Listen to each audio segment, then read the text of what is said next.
buksan mo. At sumabog nga lang etong atake ni Zeno kasama siya.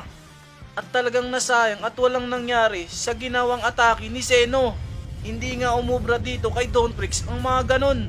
Ngunit ito naman ang naging dahilan kung bakit mas lalo nagalit etong si Gon.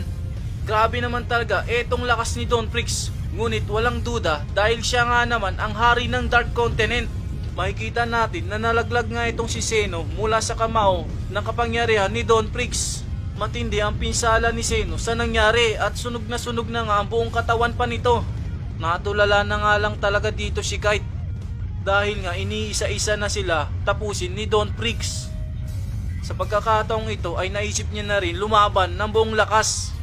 Ngunit balik nga tayo dito kay Gon na tila parang nawawala na naman ito sa sarili dahil sa sobrang galit. At ayun na nga, isang itim na aura na naman ang nilalabas nito mula sa kanyang